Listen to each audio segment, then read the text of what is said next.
Hello everyone, आज हम आप सबका स्वागत है हमारे क्लास में।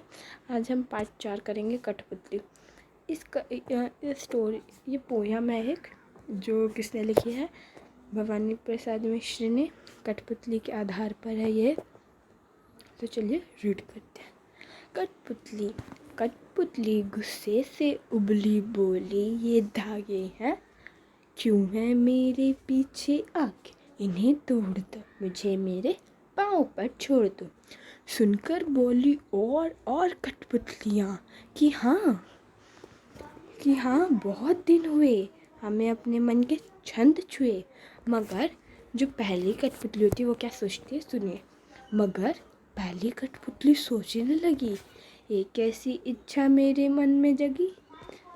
इसको हम अंडरस्टैंड करते हैं, अब इसको हम समझते हैं। लिखा गया कठपुतली के बारे में, जैसा आप ड्राइंग में देख सकते हैं। आपके पुस्तक में ये ड्राइंग बड़े अच्छे से दे रखी है। एक कठपुतली होती है, वो कठपुतली बड़े गुस्से में होती है। वो सोचने लगती है, ये धागे क्यों हैं मेरे पीछे आगे, इन्हें तोड़ दो, मुझे अपने पाँव पर छोड़ दो, मुझे अपने पाँव पर छोड़ दो, मैं खुद चलना चाहती हूँ। ठीक है। सुनकर बोली और कठपुतलियाँ, और अब इसको सुनकर, इसकी बात सुनकर और भी कठपुतलियाँ बोलने लगी कि हाँ बहुत दिन हुए हमें अपने मन के छंद छुए। सब कठपुतलियाँ जो होती है, और भी जो कठपुतलियाँ होती है, वो बोलने लग जाती है कि हाँ बहुत दिन हुए हमें अपने मन के छंद छुए। छंद मतलब ढंग, हम अपने ढंग से कैसे चलना है, उस तरीके से इधर छंद का मतलब हुआ। मगर पहली कठपुतली सोचने लगी, एक ऐसी इच्छा मेरे मन में जगी। जब पहली कठपुतली को अपना समझ आया कि हाँ सारे सबका ऊपर का मुझे ही संभालना पड़ेगा, मुझे ही करना पड़ेगा, सबको जिम्मेदारी मेरे ऊपर आती है, तो उसने सोच समझ कर कदम उठाने का निर्णय लिया। ठीक है। इस चैप्टर में बस हमने एक पोयम किया। अब मैं आपको दिखाती हूँ। देखिए ये नोटबुक में कैसे कर सकते हैं। देखिए ये मेरी नोटबुक है, इसमें मैंने अच्छे से ड्राइंग के साथ किया हुआ है, जैसे आप देख सकते हैं। आप भी ऐसे ही ड्राइंग, एक जगह पोयम और ड्राइंग ऐसे ही कर सकते हैं। चलिए नेक्स्ट हम पढ़ते हैं कविता के बारे में। तो कविता के बारे में क्या है लिखा है, वो एक बॉक्स में दे रखा है। इस बॉक्स को हम रीड आउट करेंगे, फिर हम आगे क्वेश्चन आंसर्स पे लेंगे।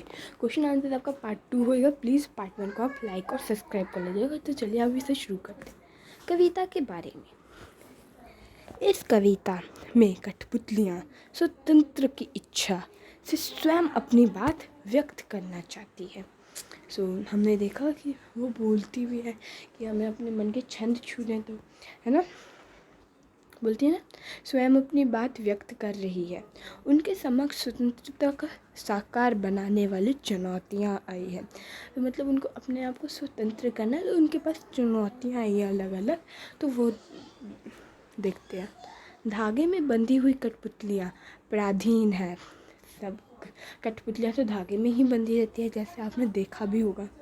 इन्हें दूसरों के इशारों पर नाचने से दुख होता है। दुख से बाहर निकलने के लिए एक कठपुतली विद्रोह करती है। वह अपने पाँव पर खड़ा होना चाहती है। उसकी बात सभी कठपुतलियों को अच्छी लगती है। सभी कठपुतलियों को उसकी बात अच्छी लगती है। तो स्वतंत्र रहना कौन नहीं चाहता, लेकिन जब पहली कठपुतली पर सबका स्वतंत्र की जिम्मेदारी आती है, तो वह सोच समझकर कदम उठाना ज़रूरी समझती है। हमने देखा कि कठपुतली होती है, एक कठपुतली है, उसको हमने डोर से बांधा हुआ है, मतलब एक धागे से बांधा हुआ है, आपकी टेक्स्ट बुक में भी है।